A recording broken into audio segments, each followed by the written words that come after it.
The command tent glows amber against the infinite darkness of the Iraqi desert. Inside, General Marcus Steele stands motionless behind a battered field desk that has seen 3 wars and 2 generations of soldiers.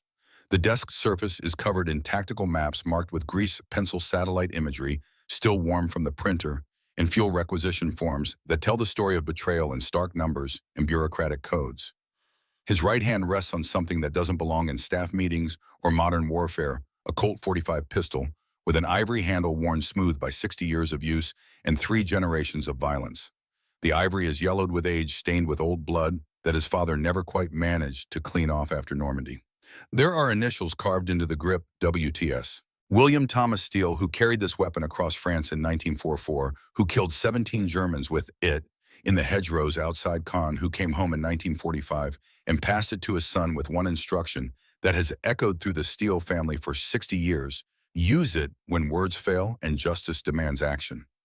When the system breaks down and a man has to choose between what's legal and what's right, tonight might be that night.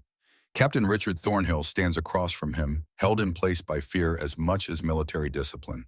34 years old, West Point class of '91, the same institution that produced Steele 24 years earlier, though they might as well have attended different academies for how differently they learned its lessons about duty and honor. Thornhill's uniform remains impossibly crisp despite 3 days in combat conditions, pressed creases sharp enough to cut paper-polished brass that catches the light boots that somehow maintain their mirror shine despite the talcum-fine dust that coats everything else in this godforsaken desert.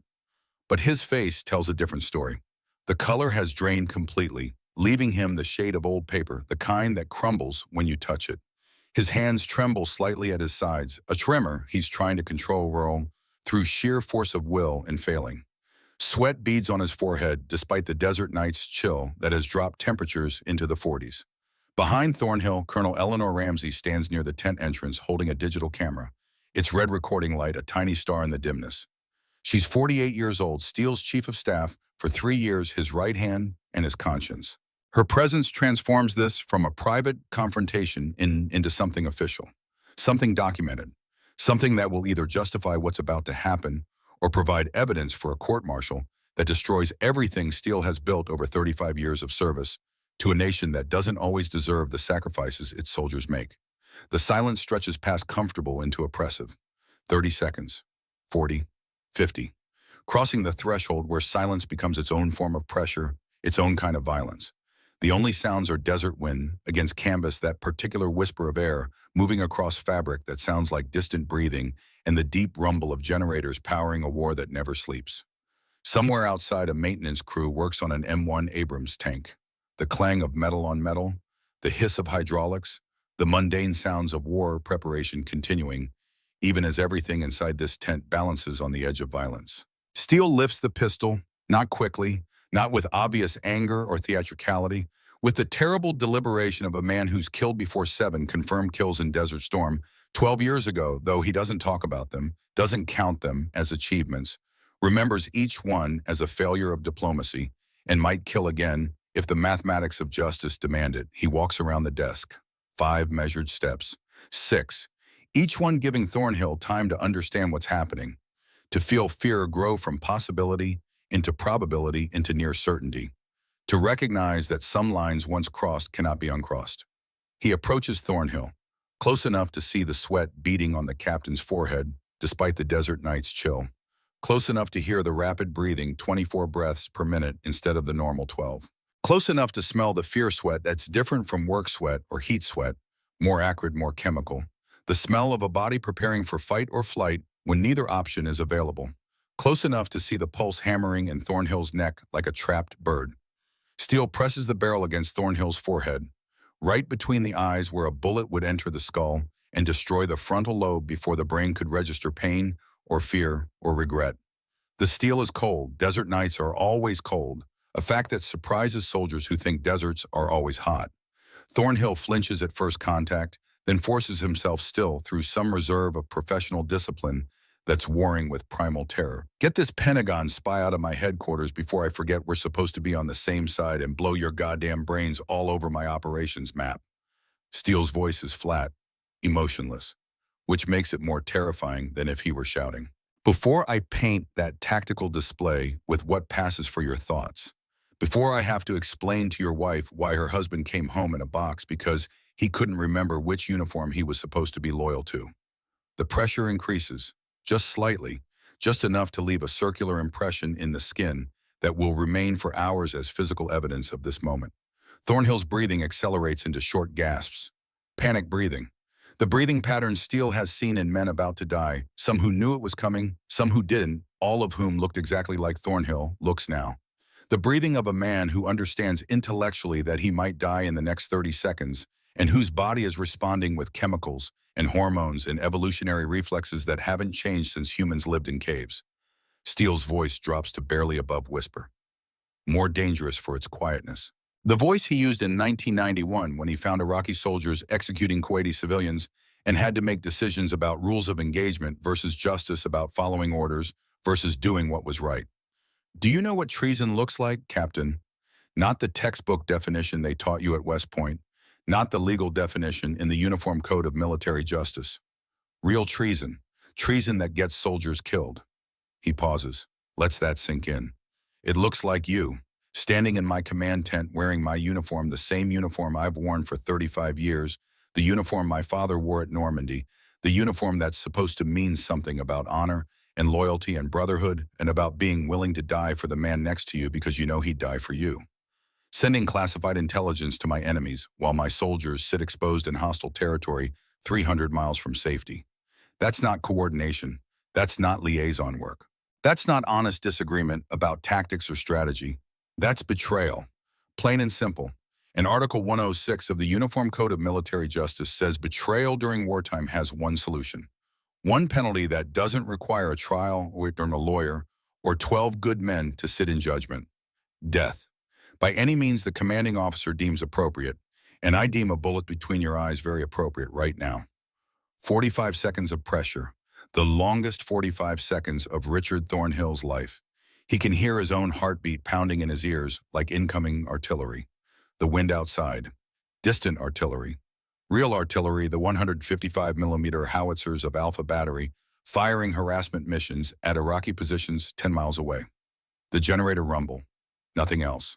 Just cold steel against his skin and the absolute certainty that General Marcus Steele has killed men before, not in the heat of combat, but in cold calculation, and will kill again if his personal code of justice demands it.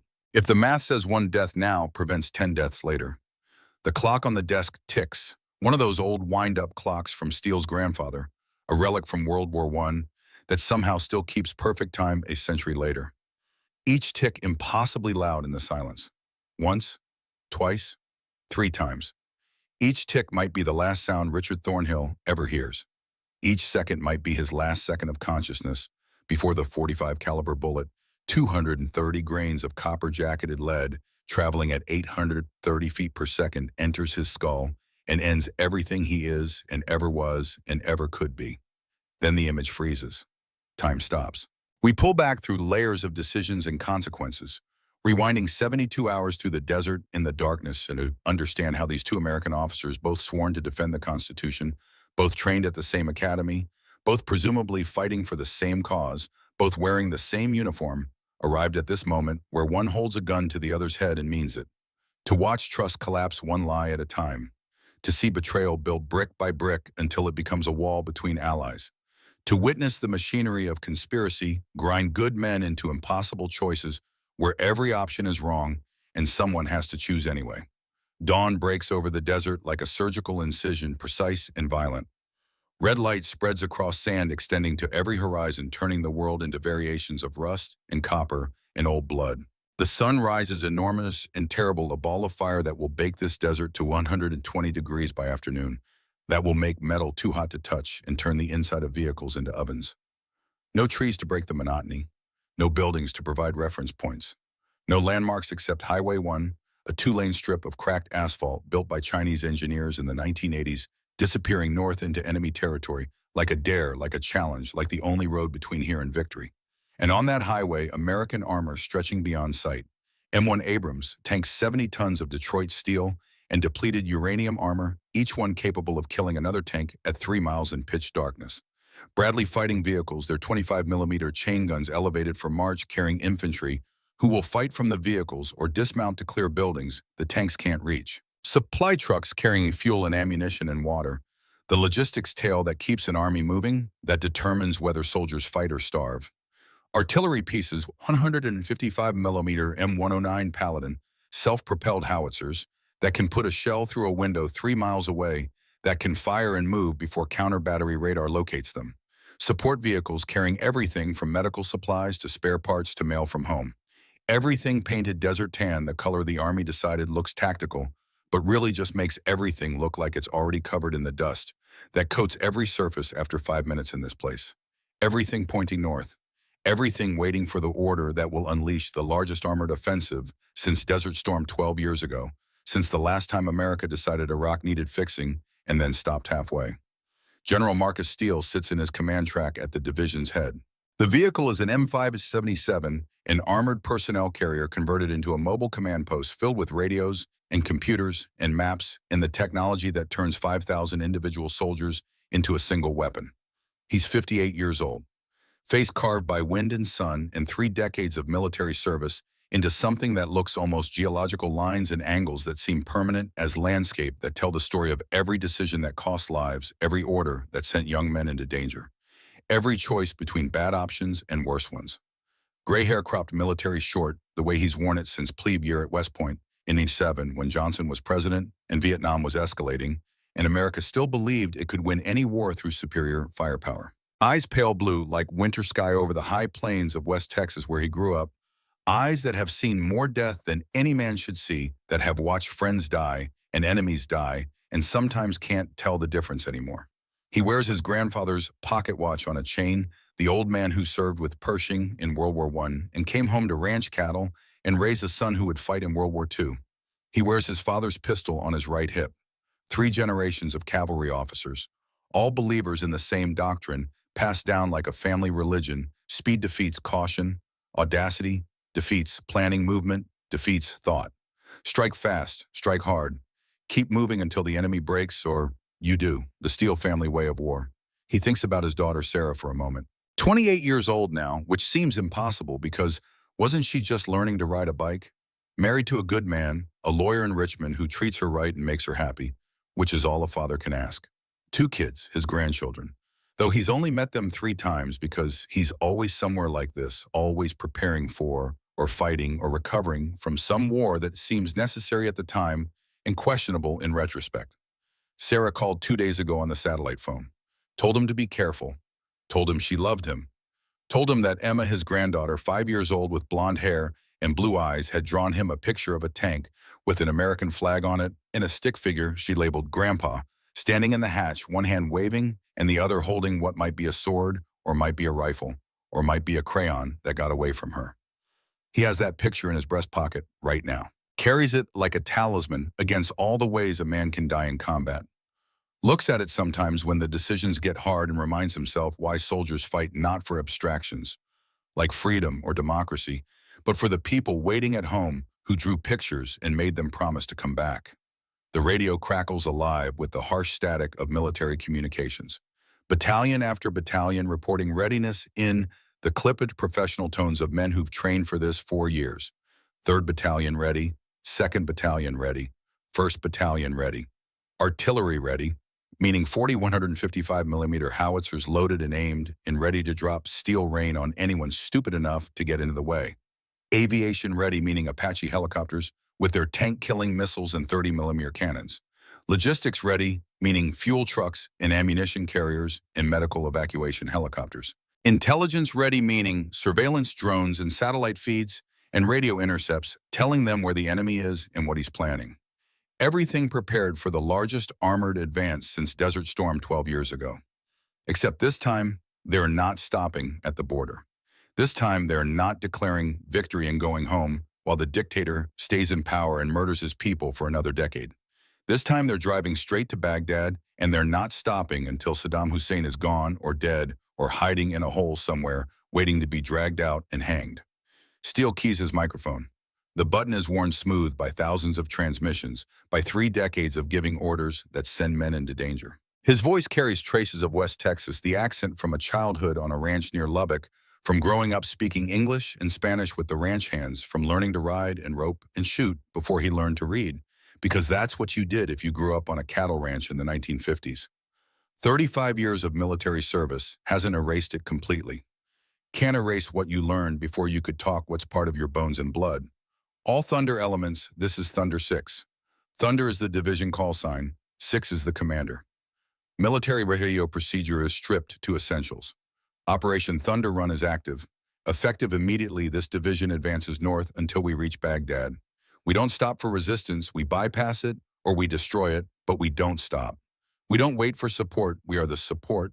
We don't consolidate positions, we keep moving forward, because a moving target is harder to hit, and a fast-moving army is impossible to stop. Speed is our armor, surprise is our weapon, momentum is our tactics. Show Saddam Hussein and his Republican Guard what American cavalry looks like when we decide to win a war, fast and go home to our families. Thunder 6 out. The column surges forward. 300 vehicles, 5,000 soldiers, enough firepower to destroy a small country concentrated in a formation that stretches 3 miles from lead element to trail vehicle. All commanded by one man with a reputation for aggressive maneuver that borders on reckless, for taking risks that other commanders consider career-ending, for breaking rules because rules are made by people who've never been shot at and don't understand that sometimes you have to choose between following regulations and winning wars. They cross the border at 06:14. No ceremony, no speeches by politicians declaring the start of something historic. No anthems or prayers or moments of silence. Just movement. North, always north, toward the capital. Toward victory. Toward whatever waits in the space between intention and outcome, between the plan and reality, between what generals order and what soldiers accomplish. 3rd Infantry Division covers 80 miles in 24 hours, a pace that military analysts at the Pentagon and War College will later call impossible, and Steele calls adequate, even slow. They bypass Iraqi defensive positions that intelligence predicted would require 3 to 5 days to reduce through systematic artillery bombardment and airstrikes through the careful application of overwhelming force that's supposed to characterize American military operations. They ignore the textbook that says armor needs infantry support within visual range, needs careful reconnaissance before movement, needs time to consolidate and regroup and ensure supply lines are secure. They simply drive. Through daylight when the temperature climbs to 110 and the inside of tanks becomes unbearable.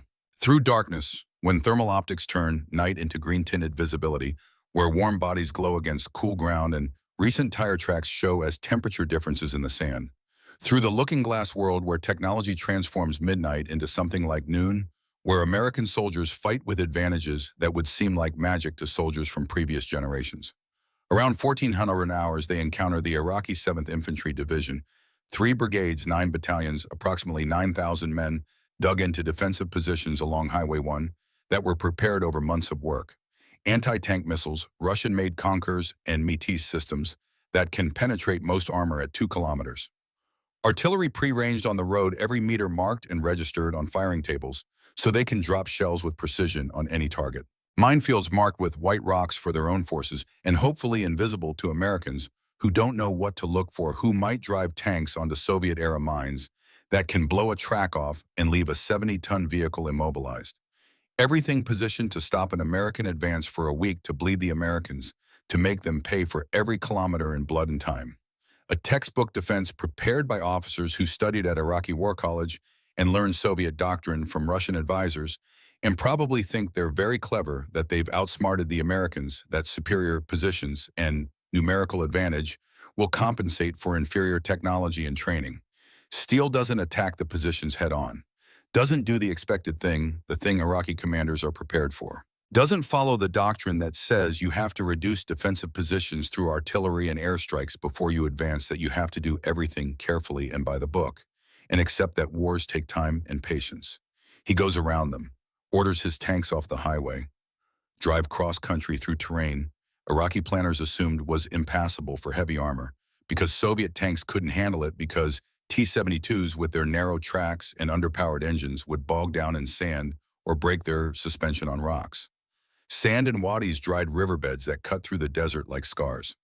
Rocky ground that seems designed to destroy machinery. terrain that would bog down Soviet-era tanks with their narrow tracks and underpowered 780 horsepower diesel engines. But American M1 Abrams tanks are faster, more reliable, better crewed than anything the Iraqis have ever seen. Turbine engines, jet engines mounted in a tank that produce 500 horsepower and can run on anything flammable: diesel, gasoline, jet fuel, even kerosene if necessary. Wide tracks that distribute the 70-ton weight over larger area that let them cross sand that would trap Soviet tanks. Crews that have trained for 2 years on this exact type of maneuver, that have practiced in the Mojave Desert and Fort Irwin, and know their vehicles better than they know their wives. They flank the entire defensive line. 3 battalions swinging wide in darkness, navigating by GPS satellites orbiting overhead, guided by thermal sights and night vision that turn darkness into advantage instead of obstacle. Commanders standing in open hatches despite the danger, because that's how you fight armor, with head up, eyes open, making decisions in real time instead of hiding inside 70 tons of steel. They hit the 7th Infantry Division from 3 sides simultaneously, from the flanks, from the rear, from directions Iraqi commanders thought were secure that they didn't even bother defending because their Soviet advisors told them heavy armor couldn't maneuver through that terrain, that modern warfare doesn't work that way. The engagement lasts 93 minutes. Steele times it on his grandfather's pocket watch, notes it in his journal later. When it ends, 3,000 Iraqi soldiers are prisoners sitting in the sand with their hands zip-tied behind their backs, with plastic restraints, looking confused and defeated, and perhaps relieved that they survived, that they're out of the war, that someone else will make the decisions now. The 7th Infantry Division has ceased to exist as a fighting force, its units scattered or destroyed, its commanders dead or captured, its defensive line irrelevant.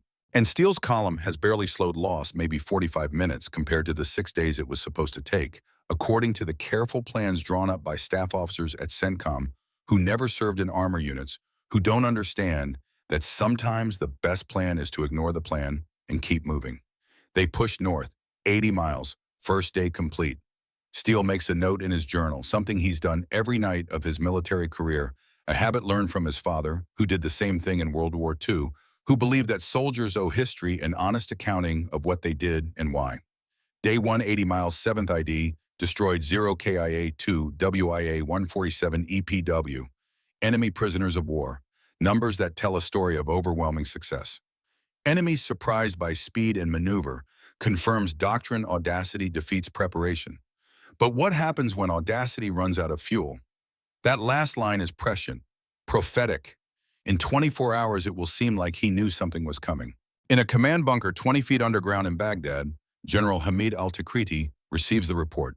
He's 52 years old, face weathered by decades of war and dictatorship. Veteran of the Iran-Iraq War, where he learned that casualties are acceptable if they serve the regime, that loyalty matters more than competence, that survival depends on pleasing Saddam more than defeating enemies. He fought Americans in '91, survived the highway of death, where Allied aircraft destroyed the retreating Iraqi army, turned 40 miles of highway into a graveyard of burned vehicles and charred bodies, a turkey shoot that crossed the line from military necessity to massacre. He understands military operations in the abstract, understands American technology in the way a man understands lightning, knows it's dangerous, knows it can kill you, doesn't really understand how it works. And what he's reading now makes no sense within the framework of everything he knows about how Americans fight, how they're supposed to fight, how they fought in 1991. He summons his intelligence officer, a colonel who spent a decade studying American doctrine at Iraqi Military Academy, who can quote American field manuals in English, who's supposed to be able to predict what Americans will do because he's studied them, like some men study scripture. Explain these reports. American forces crossed the border at 6:14 this morning. Intelligence assessment. Your intelligence assessment predicted they needed 2 weeks of preparation before offensive operations could begin. Systematic air campaign lasting 10 to 14 days. Careful logistics preparation, establishing forward supply bases. Construction of field hospitals and prisoner handling facilities. Yet they've advanced 80 miles in 18 hours. They've destroyed an entire division, the 7th Infantry Division. 9 battalions gone like it never existed. They're past our first defensive line, the positions we spent 3 months preparing. The positions you assured me would stop them for a week. How is this possible? How did your predictions prove so completely wrong? The colonel spreads maps across the conference table with hands that shake slightly, because mistakes in Saddam's Iraq sometimes mean execution, sometimes mean prison, always mean the end of your career, and possibly your family's safety.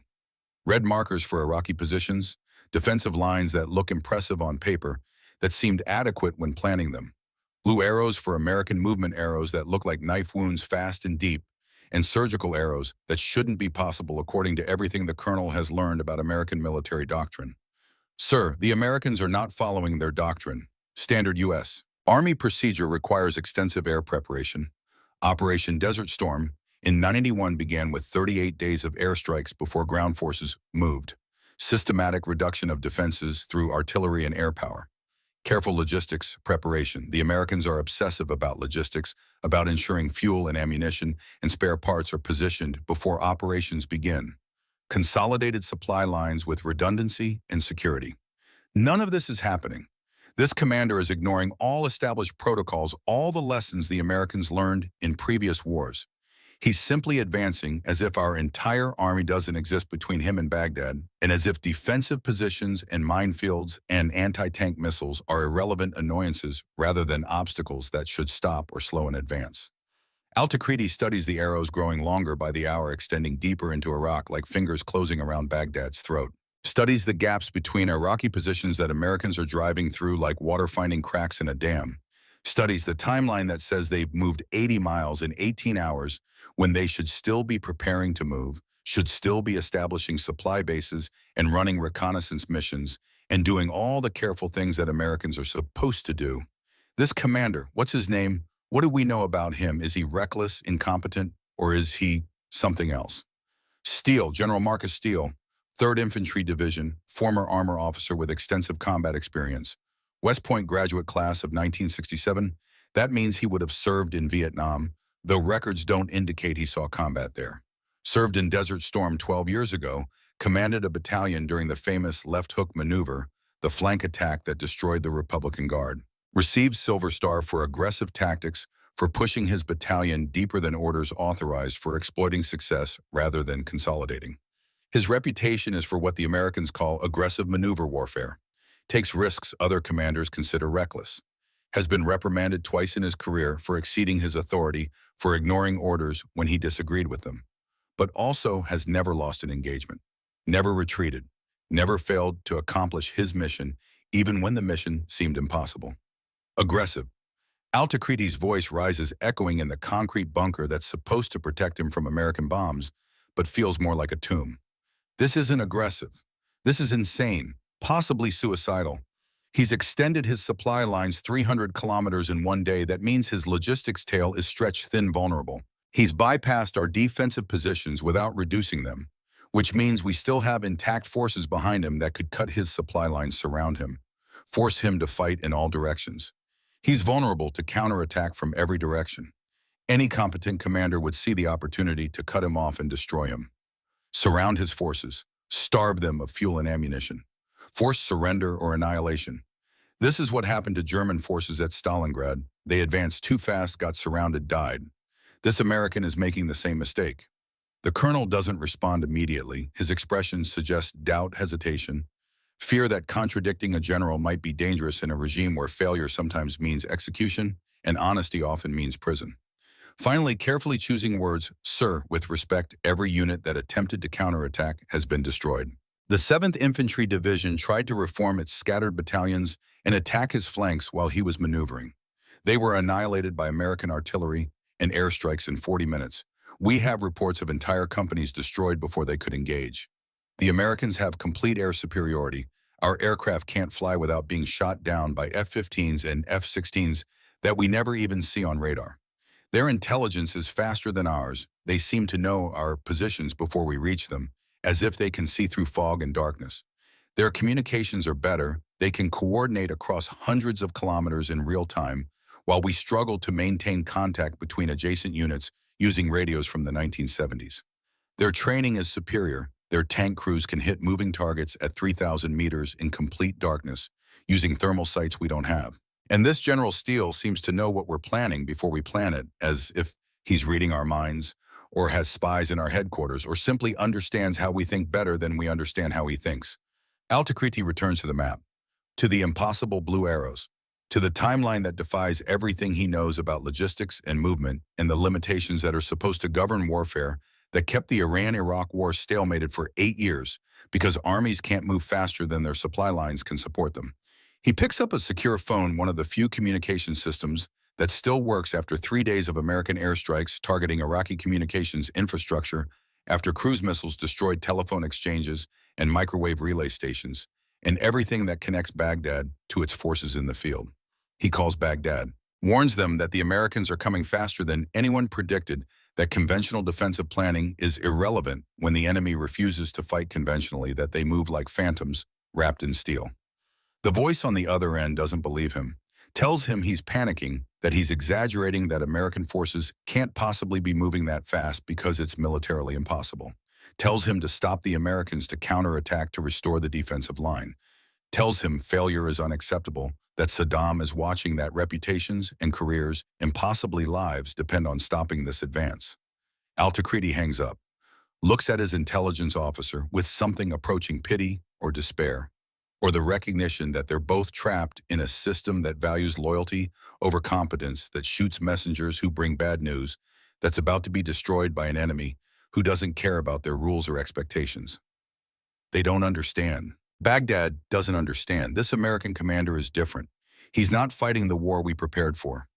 He's fighting some other war where speed matters more than safety and momentum matters more than planning. And I don't know how to stop someone who doesn't follow the rules, who treats military doctrine like suggestions rather than laws. How do you defend against an enemy who simply ignores your defenses and drives around them? The question hangs in the air, unanswered, unanswerable. Dawn finds Steele's division 120 miles inside Iraq, deeper in one day than Desert Storm penetrated in 1 week, deeper than analysts predicted they'd be after 10 days of careful advance. They've crossed the Euphrates River, ancient river, biblical river, the border of empires for 5,000 years, at 4 locations simultaneously, a feat that Iraq's military planners thought would require 2 weeks and cost hundreds of American casualties, because rivers are natural defensive barriers, because crossing under fire is one of the most dangerous operations armies attempt. Combat engineers threw up pontoon bridges in darkness, using night vision goggles and thermal imaging, working under sporadic Iraqi artillery fire that was more harassment than effective defense. Tanks crossed before sunrise, 60 vehicles at a time, commanders standing in open hatches and urging speed because speed is life. Because the longer you take crossing a river, the more time the enemy has to target you. By the time Iraqi command realizes the river line, their second major defensive barrier after the border itself has been breached in 4 places. Simultaneously, American forces are 20 miles past it, driving north. Like the river was an inconvenience rather than an obstacle, like military history and tactical doctrine don't apply to them. Midday brings contact with the Republican Guard Medina Division, Saddam's supposed elite. The units that get the best equipment, not the export model T-72s sold to Syria and Libya, but the upgraded versions with better armor and fire control. The most training Republican Guard units actually conduct exercises and left fire drills, while regular Army units sit in garrison and deteriorate. The first pick of recruits, every young Iraqi man wants to join the Republican Guard because it means better pay, better food, better housing, and you're less likely to be executed if you fail. T-72 tanks, thousands of them accumulated over decades of oil revenue and Soviet military aid. Soviet doctrine, the same tactics that drove the Germans back from Stalingrad and captured Berlin, tactics refined over 50 years of Cold War planning. Defensive positions carefully prepared by officers trained in Moscow positions that incorporate lessons learned from 50 years of Soviet military thought about how to stop NATO armored offensives, how to create killing zones and engagement areas where numerical inferiority can be overcome through proper defensive preparation. Intelligence suggests the Medina Division will stop the American advance for days, maybe a week, long enough for other Republican Guard divisions to reposition from the north, long enough for Baghdad to mobilize its defenses, long enough for international pressure to force a ceasefire for France and Russia, to call for negotiations for CNN, to show enough dead Americans that public opinion turns against the war. That's what Iraqi planners hope. That's what American analysts predict based on computer models and war games and careful analysis of Iraqi capabilities versus American doctrine. Steele doesn't attack them head-on, doesn't do what they expect, what they've prepared for, what their Russian advisors told them the Americans would have to do. Doesn't give them the battle they've trained for, the battle they're confident they can win through superior defensive positions and numerical advantage in tanks. He calls the Air Force. A-10 Warthogs appear from the south like angels of death painted in camouflage gray. Tank killers. Aircraft designed for one mission and one mission only, destroying Soviet armor. Their 30mm GAU-8 Avenger cannons, the gun's so powerful, they built an aircraft around it, rather than the other way around, the gun that weighs as much as a Volkswagen and fires depleted uranium rounds that can penetrate any armor in the world. Each aircraft carries 1,100 rounds of 30mm ammunition, enough to destroy 1,100 tanks if the pilots are good enough and lucky enough. These pilots are good enough. They have trained for this for years, simulated attacking Soviet tank columns in exercises in Nevada and Germany, know every trick and tactic for finding tanks and killing them. They're lucky too because the Medina Division has no effective air defense. Their anti-aircraft systems were destroyed by F-16s and cruise missiles in the first 24 hours of the war. They make 3 passes, 30 minutes of precision destruction. The Warthogs diving from altitude, lining up on tank columns, firing 2-second bursts that sound like God ripping canvas brrr, then pulling up in tight turns that subject pilots to 6 Gs of forced blood draining from their heads as they climb. Each 2-second burst fires 60 rounds of 30mm depleted uranium ammunition. Each burst destroys 1 tank, turning 70 tons of steel into scrap metal, and its 4-man crew into memories, into names on a list of enemy killed in action, into statistics in the daily situation report. The pilots see explosions through their targeting pods, secondary explosions as ammunition cooks off as fuel tanks, rupture as 3,000 gallons of diesel burn with black smoke that rises straight up in the still air. They see crew members bailing out of damaged vehicles, running across the sand toward Iraqi positions not fast enough. They see the survivors, fewer than expected, waving white flags or lying flat on the ground with hands over their heads. The Medina Division tries to withdraw. Soviet doctrine says when you're losing, you retreat to prepared secondary positions and make the enemy pay to follow you. Fighting withdrawal. Textbook tactics, probably practiced dozens of times in exercises. Probably the right decision given the circumstances. Stay and die or withdraw and maybe survive. Steele predicted this. His staff studied Medina Division commanders, looked at their training records going back to Iraqi military academy, their previous battles during the Iran-Iraq War, their tendencies under stress. Built psychological profiles the way FBI profilers study serial killers. Predicted how they'd react to being attacked from the air. Predicted they'd withdraw rather than stay and die because preservation of forces is Soviet doctrine, because Iraqi officers are pragmatists, not fanatics. And positioned 3 battalions of tanks on all the logical withdrawal routes the night before. Sent them cross-country in darkness to blocking positions based on terrain analysis and intelligence assessments and professional judgment about where a defeated commander would try to escape. The Iraqis drive directly into American ambush positions. 3 battalions, 90 tanks waiting in hull-down positions where only their turrets are exposed, where they can see approaching Iraqis but present minimal target. It's not a battle, it's execution. Methodical, brutal, complete. Like shooting fish in a barrel, except the fish are T-72 tanks and the barrel is 5 miles of highway, and the shooting is done by M1 Abrams tanks that can kill from 3,000 meters away, that can penetrate T-72 armor from twice the range the T-72s can penetrate American armor. The Iraqis never have a chance, never even see the Americans until rounds start impacting, never manage coordinated return fire, just die. 3,000 more prisoners. Another Republican Guard division destroyed, its name erased from Iraqi order of battle, its existence reduced to historical footnote. The column pushes north, 120 miles. Second day complete.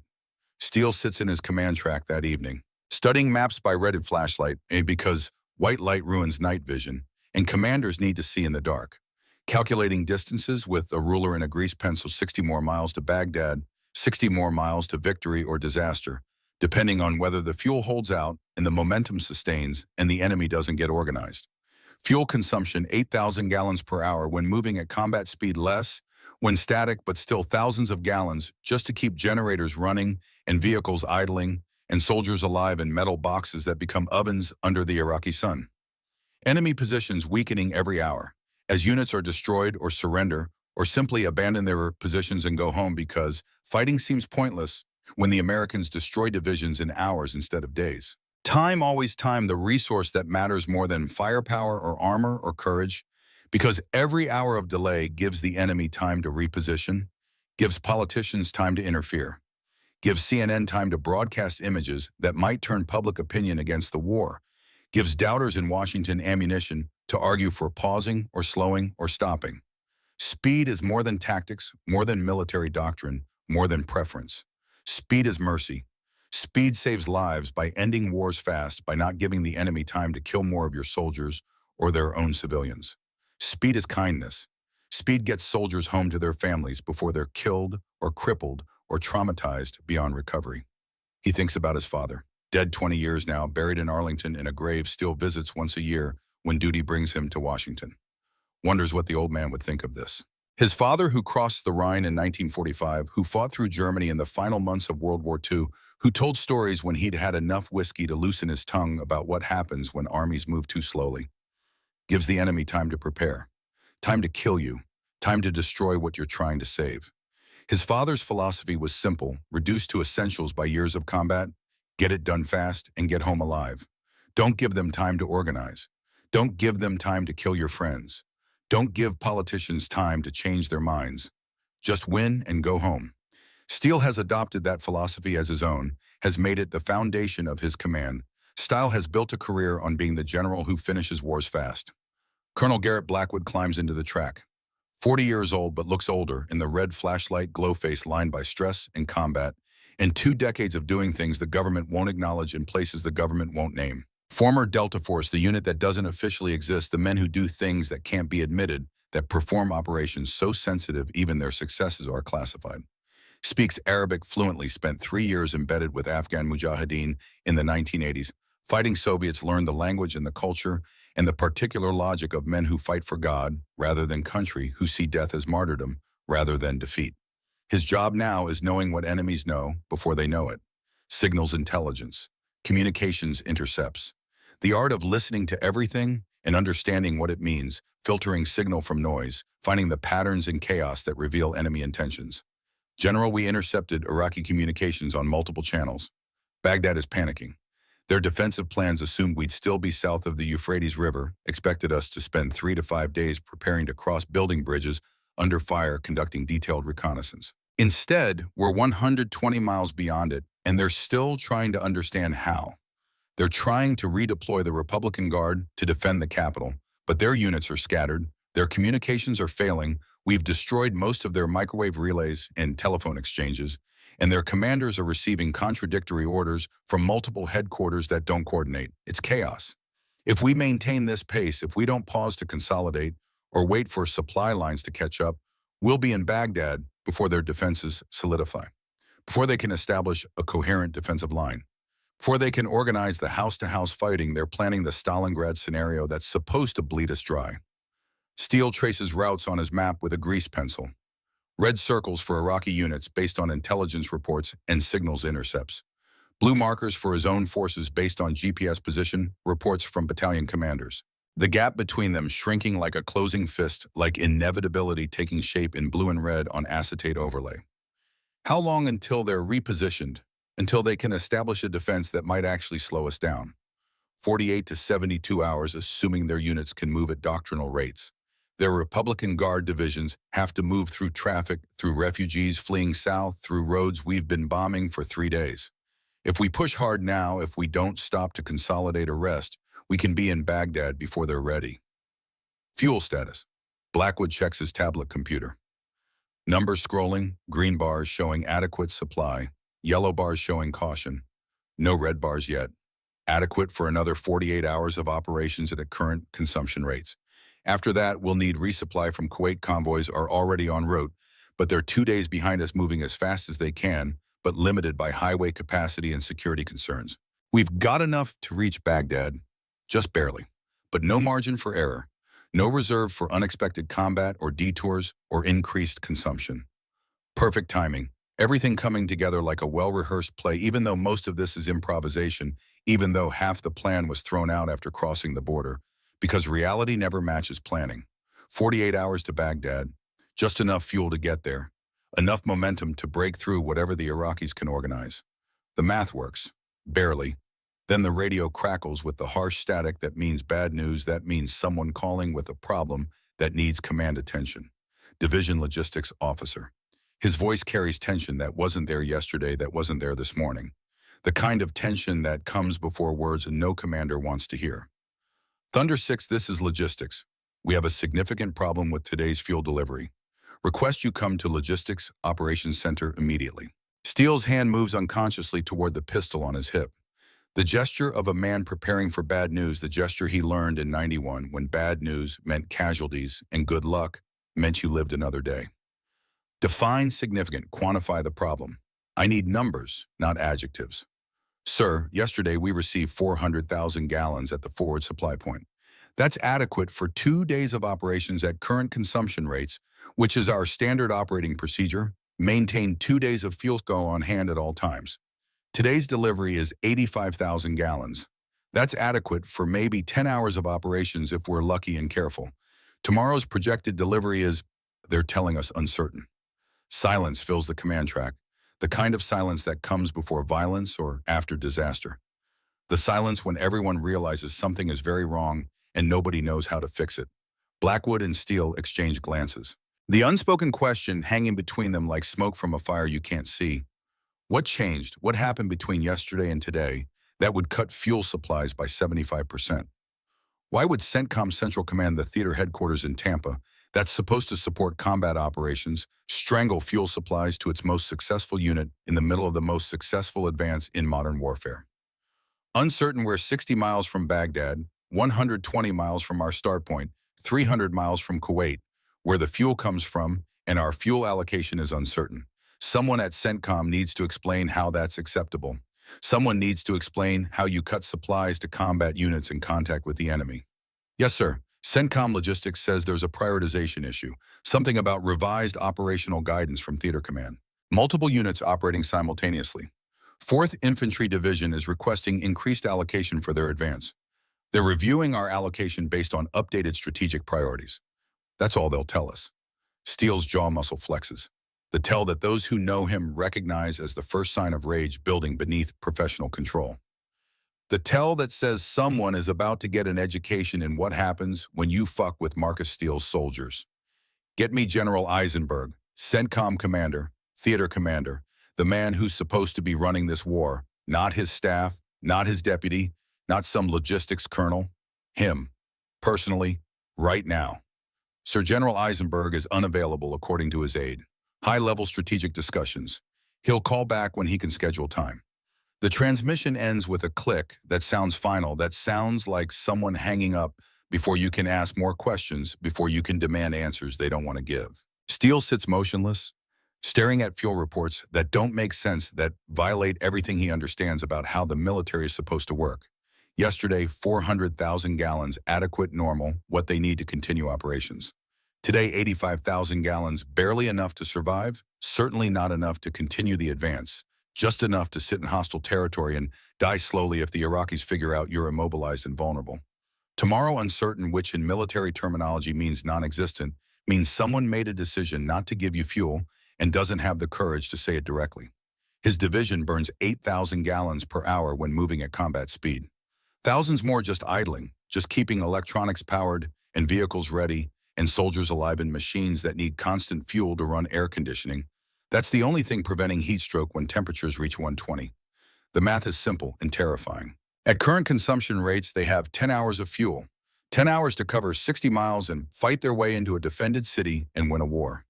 10 hours before they are immobilized in the middle of enemy territory with the Iraqi army reforming around them, with no ability to maneuver or withdraw, with nothing to do but sit and wait for fuel that might not come, or enemies who definitely will come. Something is very wrong. Wrong in a way that goes beyond logistics mistakes or supply chain errors or bureaucratic incompetence. Wrong in a way that feels deliberate, that feels like someone made a decision to cut his fuel not because of resource scarcity, but because of something else. Politics maybe, rivalry, competition, something that has nothing to do with winning wars and everything to do with winning credit, with determining which general gets the glory of capturing Baghdad, with petty bullshit that shouldn't matter when soldiers' lives are at stake. A UH-60 Black Hawk helicopter descends towards Steele's forward headquarters in a storm of noise and dust. Rotors throwing sand everywhere, creating artificial dust Storm that reduces visibility to zero, that coats everything and everyone in fine grit that gets in your eyes and mouth and equipment. Everyone turns away instinctively, covering faces with scarves or hands squinting against the sandblast. Everyone except one man walking toward the operations tent like he's strolling through a park on Sunday afternoon. Unbothered by sand getting in his eyes or mouth or ears. Unbothered by the heat that's already climbing past 100 degrees at 09:30 in the morning. Unbothered by landing in a combat zone 60 miles from the largest enemy concentration left in Iraq from Republican Guard units that could attack at any time. Captain Richard Thornhill, 34 years old, 6'2". Athletic build maintained through religious gym attendance and careful diet, and the kind of discipline that treats physical fitness as moral imperative. The kind of military bearing that comes from 4 years at West Point, where they teach you to stand and walk and hold yourself like every movement is being graded, like your posture reflects on your character, and your character reflects on your nation.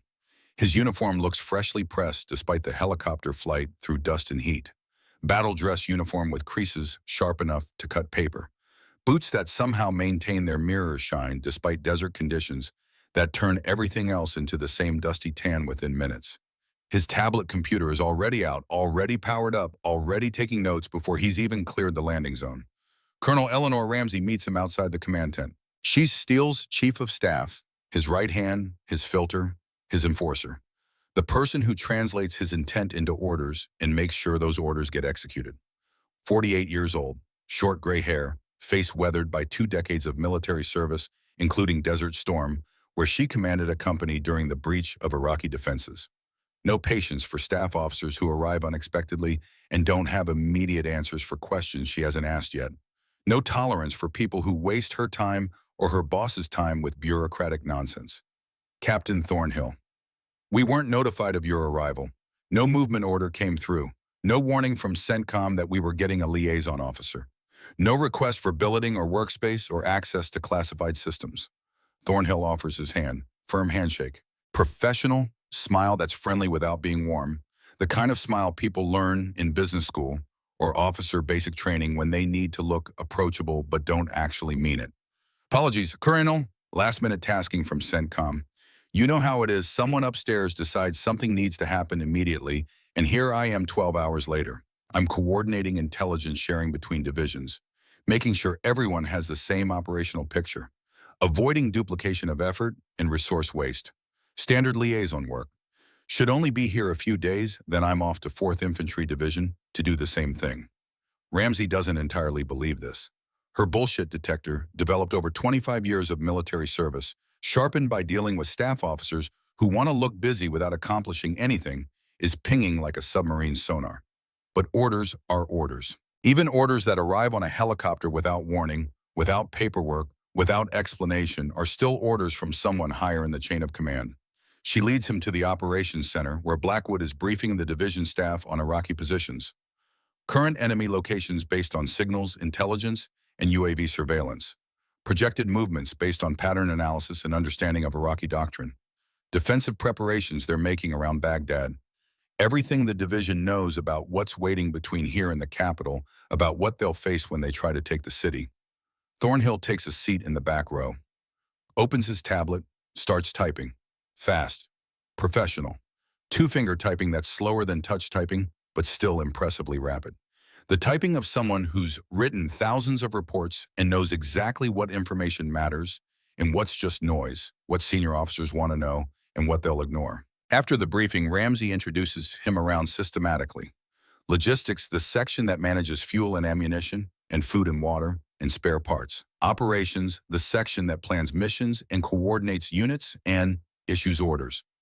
Intelligence, the section that figures out where the enemy is and what he's planning. Fire support, the section that coordinates artillery and close air support and naval gunfire if they were near water. Medical, the section that plans casualty evacuation and hospital care and tries to keep soldiers alive when things go wrong. Every section of the division staff. Every function that keeps 5,000 soldiers moving and fighting and surviving in hostile territory 300 miles from safety. Thornhill has questions for all of them. Good questions. Technical questions. The kind that suggest real understanding of military operations rather than just staff officer knowledge, rather than just book learning without practical experience. Questions that make you think he's actually interested in the answers, that he's trying to understand how the division works rather than just checking boxes on some staff report. To the logistics officer, what's your fuel consumption rate during sustained offensive operations? Not the textbook number from the field manual, the real number based on how you're actually operating in this terrain under these conditions. The logistics officer, a major who's been managing fuel for 8 months, who knows every tanker truck and pipeline and forward supply point by heart, checks his computer before answering. Approximately 8,000 gallons per hour when we're moving continuously at combat speed. 192,000 gallons per 24-hour period. That's higher than doctrinal planning factors because we're moving faster than doctrine assumes, because turbine engines and M1 tanks are thirsty, because air conditioning is mandatory in 120-degree heat, or we'd have half the division down with heat stroke. Thornhill types this into his tablet, fingers flying, screen reflecting in his glasses. And your current reserve level. How much fuel do you have on hand right now? We maintain a 72-hour operational reserve when possible. That's doctrine. Never drop below 3 days of fuel because supply convoys might get delayed or attacked. Right now, we're at about 56 hours based on this morning's delivery numbers. Adequate, but not comfortable. Plus whatever's in the supply pipeline from Kuwait that should arrive over the next 2 days, another 600,000 gallons scheduled. Interesting. More typing. Thoughtful expression. Could you operate defensively with less reserve, say 48 hours, if the division shifted from offensive to defensive posture, from maneuver warfare to holding positions? The logistics officer hesitates, thinks about this carefully because it's not just a theoretical question, because someone might actually use his answer to make decisions. Defensively, yes. 48 hours would be adequate if we're not maneuvering much.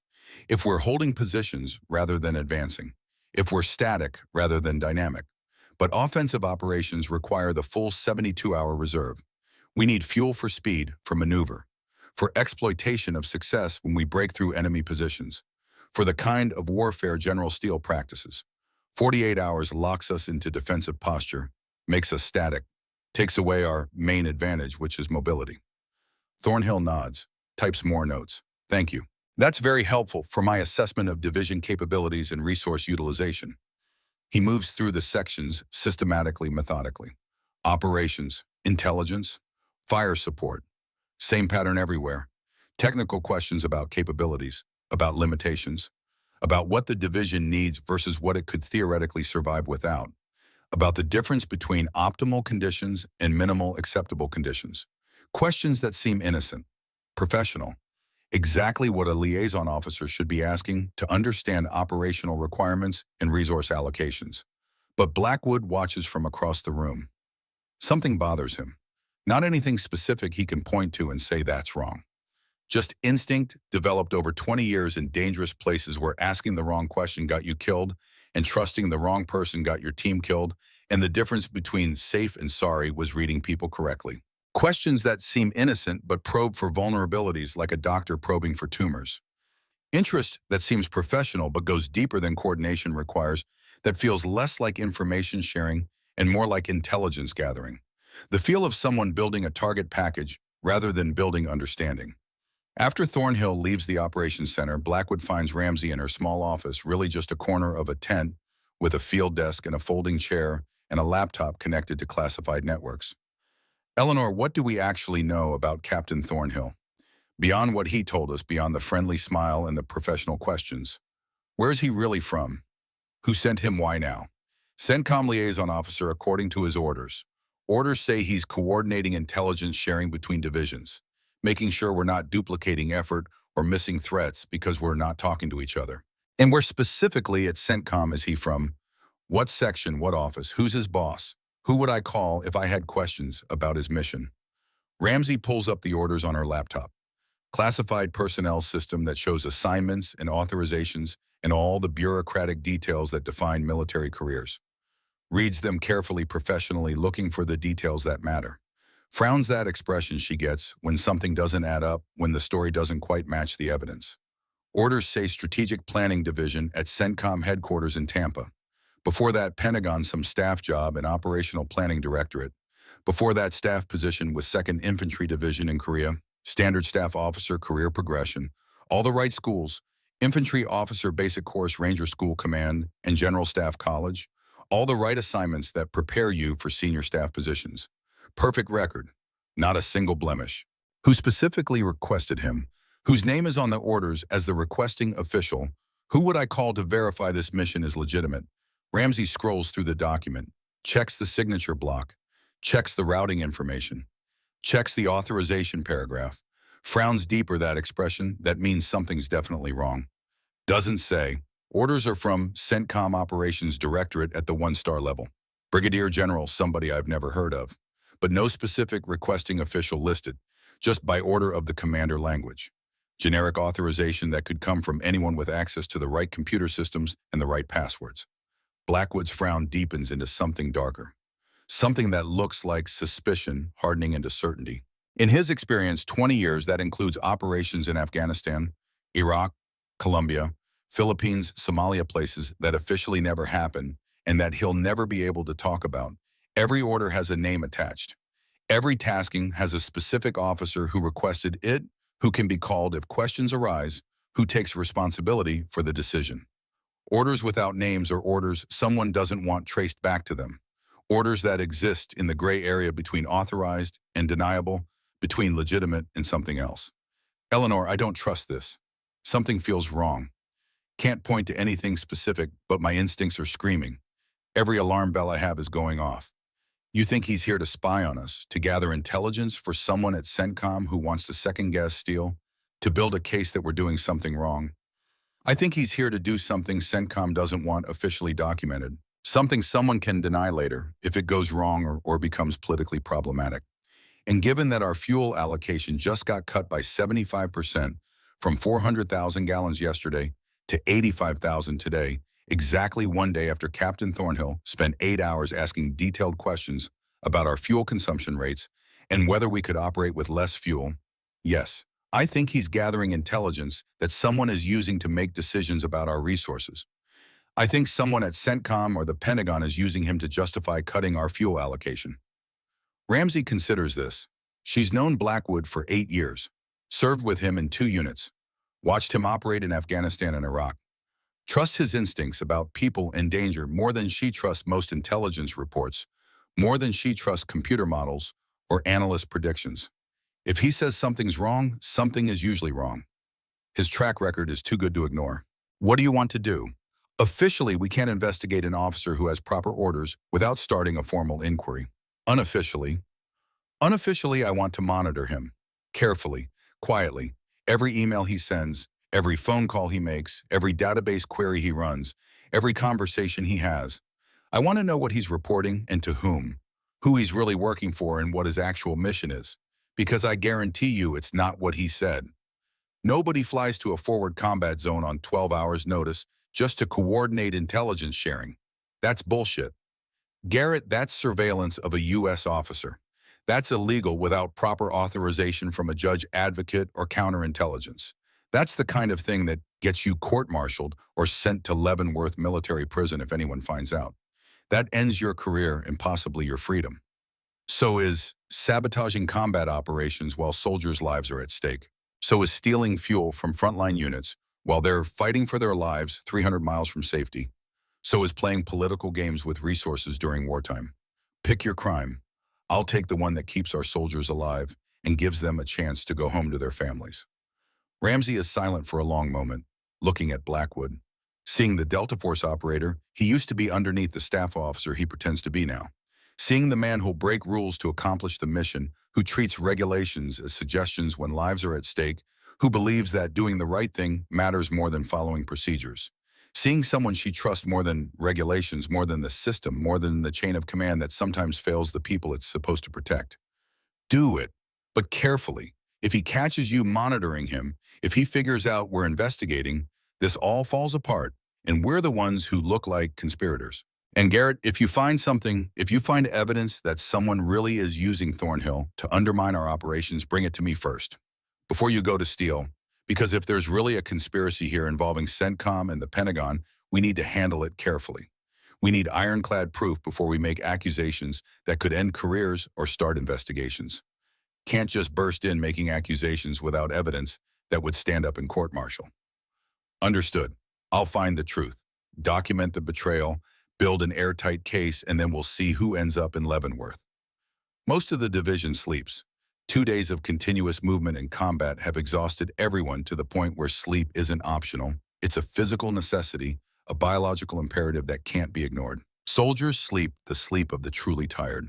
The kind of sleep where you don't dream because your brain is too busy recovering from the adrenaline and fear and exhaustion of combat, where you fall unconscious the moment you lie down and don't wake until someone shakes you or incoming artillery forces you back to wakefulness.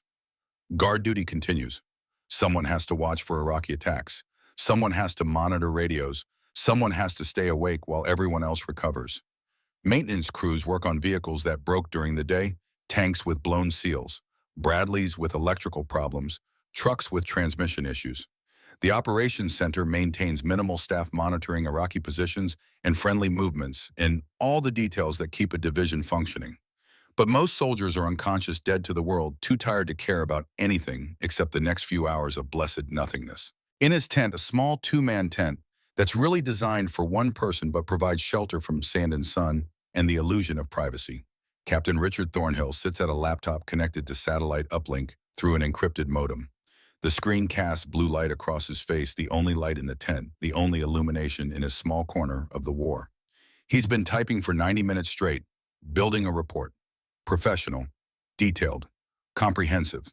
The kind of analysis senior officers request when they want to make decisions that will affect thousands of lives, that will determine who gets resources and who doesn't, that will shape how the war is fought and won or lost. He reviews fuel delivery data pulled from classified logistics databases he has access to as a CENTCOM liaison officer, with top-secret clearance and special authorizations. Consumption rates calculated from movement reports and operations orders, and the daily situation reports every unit files. Supply chain projections showing what's available in Kuwait and what can be transported north given current convoy capacity and security situation and the limitations of trucks driving through a combat zone. He compares what 3rd Infantry Division reported to CENTCOM, their official assessment of fuel requirements, based on planned operations and expected consumption, against what he observed today during his time with the staff, during his conversations with logistics officers and operations planners, and the people who actually run the division's daily operations. The division claims they need 400,000 gallons daily to sustain offensive operations at current tempo, to maintain the pace Steele has set, to continue advancing north at the speed that's characterized their operations so far, to keep moving fast enough that the enemy can't organize, can't reposition, can't establish defensive lines that would slow them down or stop them. Thornhill's analysis suggests they could operate defensively with much less. Perhaps 150,000 gallons daily if they shifted from offensive to defensive posture. If they consolidated positions rather than continuing to advance. If they accepted a slower operational tempo. If they let someone else, 4th Infantry Division, for example, take the lead in the advance on Baghdad. And defensive posture, his report notes, carefully and professionally, would be entirely adequate given current Iraqi capabilities. The enemy is collapsing faster than anyone predicted. Republican Guard divisions are being destroyed in hours instead of days. Iraqi army units are surrendering in large numbers without serious resistance. 3rd Infantry Division has already achieved extraordinary success, 80 miles on day 1, 120 miles by day 2. They could hold current positions indefinitely, while other units that aren't commanded by glory-seeking generals who take unnecessary risks conducted the final advance on Baghdad, could achieve the same ultimate objective with lower resource consumption, lower risk, and acceptable timeline extension. Maybe a week slower, maybe 2 weeks, but safer, more methodical, less likely to end in disaster if something goes wrong. The recommendation emerges naturally from the analysis, logically, professionally. The kind of recommendation that seems obvious once you look at the data with fresh eyes, once you question the assumptions that field commanders make. Reduce 3rd Infantry's fuel allocation from 400,000 gallons daily to 150,000 gallons daily. Redirect the saved resources 250,000 gallons per day to units with higher priority missions. 4th Infantry Division, which is following doctrine and consolidating gains and doing everything carefully and professionally. Optimize logistics for the overall campaign's success rather than enabling one commander's aggressive timeline that might win glory but might also end in catastrophe. It's not personal, the report carefully notes. It's just good management, efficient resource allocation. The kind of decision MBA programs teach and military staff training reinforces. Making hard choices about limited resources. Ensuring the overall campaign succeeds even if it means some units don't get everything they want. He types the subject line carefully, 3ID, Operational Assessment. Day 3, Resource Optimization Recommendations. He addresses it to General William Bradford, Commander 4th Infantry Division. Bradford's unit is 60 miles south of Steele's position, following in 3rd Infantry's dust, doing everything by the book while Steele improvises. Following doctrine. Consolidating gains. Securing supply lines. Being methodical and careful and professional while Steele takes risks that make Pentagon planners nervous. Bradford has been Thornhill's mentor since his Pentagon assignment 3 years ago. The man who guided his career after Thornhill graduated from Command and General Staff College, who promised him promotions and important assignments and eventually a battalion command if he proved himself valuable, if he demonstrated the kind of strategic thinking that separates good officers from great ones. Thornhill clicks the blind copy field, adds another address. Pentagon email with the kind of cryptic addressing that indicates high-level clearance and political appointment at Victor Rousseau OSD. Pentagon, Mill Office of the Secretary of Defense.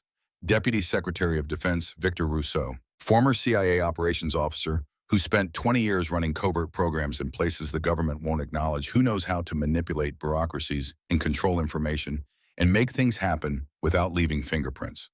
Current political appointee with significant influence over military operations and resource allocation decisions, with direct access to the Secretary of Defense and through him to the President. The man who called Thornhill 2 weeks ago from a blocked number and made certain things very clear about expectations and consequences. His finger hovers over the send button.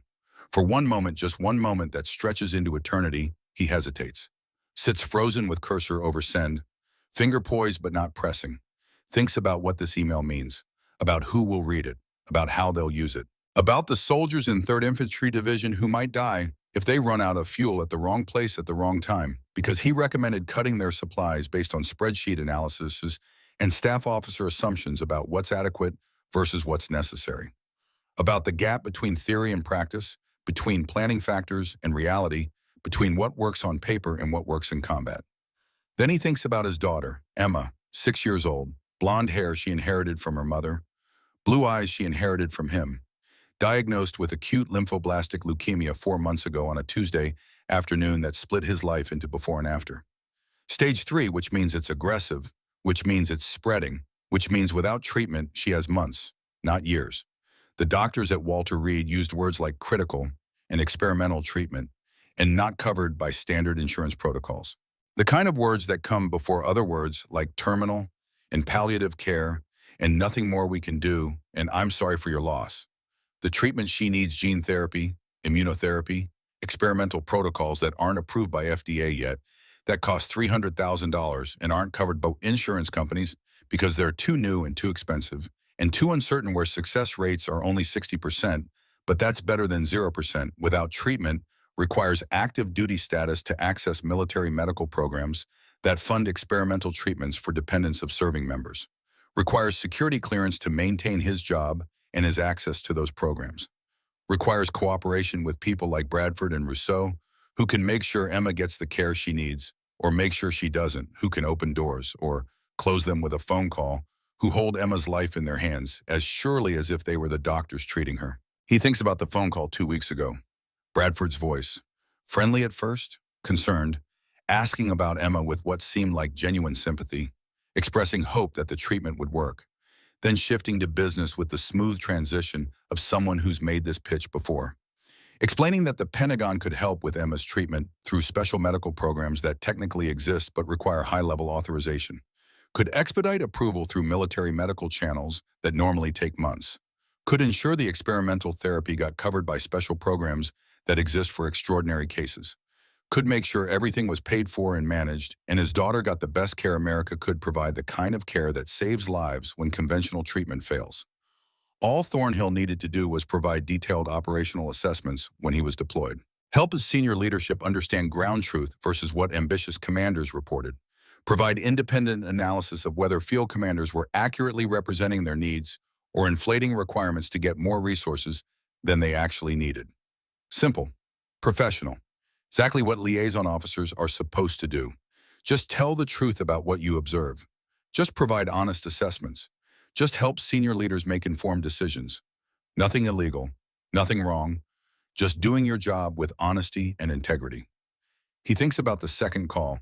3 days ago, Victor Rousseau this time.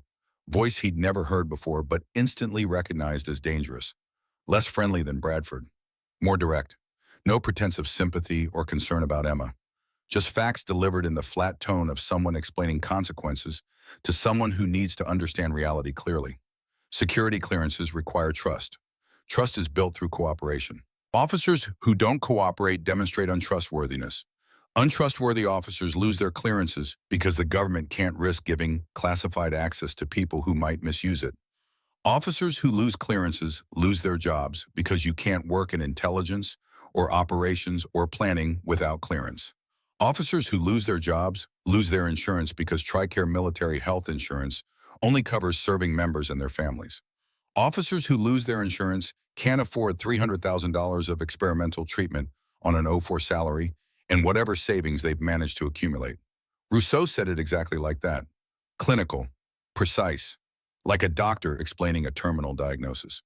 Your daughter dies, Captain. That's not a threat. That's not coercion. That's just reality. Medical care costs money. Money you don't have.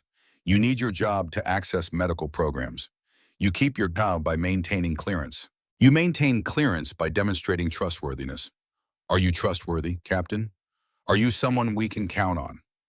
The implied threat was crystal clear. The choice was simple. Cooperate or watch Emma die. Provide the assessments they want or lose everything. Your clearance, your insurance, your daughter. All of it gone because you decided to be stubborn about something that doesn't matter in the grand scheme, about providing honest assessments that help senior leaders make better decisions. Thornhill clicks send. The email disappears into encrypted networks. Routing through satellite communications and military servers and classified systems that leave minimal traces that are designed to be secure and anonymous and untraceable. Off to CENTCOM in Tampa, off to 4th Infantry Division headquarters, off to the Pentagon, off to people making decisions about fuel and priorities and which American units get resources and which units are told to do more with less to be efficient, to stop being greedy about supplies they don't really need. He closes the laptop, turns off the light, lies on his cot staring at the tent ceiling in darkness, listening to distant artillery and the generator rumble and the normal sounds of a division at war.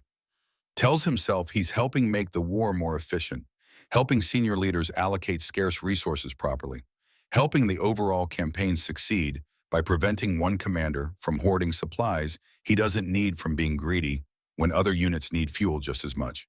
It's not personal. It's not betrayal. It's just analysis. Just recommendations based on data and professional judgment. Just doing his job with honesty and integrity the way they taught him at West Point. He tells himself this even though he knows it's not entirely true. Knows he's betraying steel in some fundamental way that violates the unwritten codes that bind soldiers together. Knows he's undermining operations for reasons that have nothing to do with military efficiency and everything to do with saving his daughter. Knows that if 3rd Infantry Division runs out of fuel at the wrong time in the wrong place, some of those 5,000 soldiers will die because of his report, because of his spreadsheet analysis, because he chose his daughter's life over their lives. But Emma is 6 years old, has blonde hair and blue eyes, and wants to be a veterinarian when she grows up. Has 3 guinea pigs named Cinderella and Belle and Ariel after Disney princesses. Draws pictures of animals with crayons and makes her parents put them on the refrigerator with magnets shaped like letters. Laughs at jokes that aren't funny because she's 6, and everything is funny when you're 6 and you don't know that some people only get to be 6, that some children don't get to be 7 or 8 or 18, that leukemia doesn't care about dreams or potential or the unfairness of children dying before they've had a chance to live. Thornhill tells himself any father would do the same. Make the same choice. Betray strangers to save his child. It's not even a choice, really. It's just reality. The math is simple: strangers on one side of the equation, his daughter on the other side. There's only one right answer to that equation. Any father who wouldn't save his child is either lying or a monster. Maybe that's true. Maybe any father would betray his country for his child. Maybe love makes betrayal inevitable when you have to choose between strangers and family, between abstract ideals and concrete survival, between someone else's life and your daughter's life. Or maybe he's just a coward who tells himself pretty lies so he can sleep at night. So he can look at himself in the mirror tomorrow morning and not see a traitor. So he can pretend he had no choice when really he had choices and pick the one that felt less like choosing. He doesn't know which is true, doesn't want to examine it too closely, doesn't want to think about it beyond the surface rationalization. Just wants Emma to live. Wants her to grow up and go to college and get married and have children of her own. Wants her to have a future beyond 6 years old in a hospital bed with tubes and needles and machines keeping her alive while poison drips into her veins, killing the cancer and nearly killing her in the process. Everything else, honor, loyalty, integrity, courage, all the words they carved into monuments at West Point, all the values they told him mattered more than life seems abstract compared to that concrete reality. Seems less important than Emma's laughter. Seems negotiable when her survival is non-negotiable. The betrayal is complete. The email is sent. The consequences will unfold according to their own logic, according to whatever Bradford and Rousseau decide to do with the information, according to whether Steele figures out what's happening before it's too late. What happens next is out of Thornhill's hands. He's just the analyst providing information, just the messenger delivering assessments. What other people do with that information isn't his responsibility. He's not pulling the trigger. He's just providing data that someone else might use to make decisions that might get soldiers killed. He tells himself that distinction matters, that being one step removed from the consequences makes it less his fault, makes him less responsible, makes it something he can live with. He tells himself that until he almost believes it, until sleep finally comes.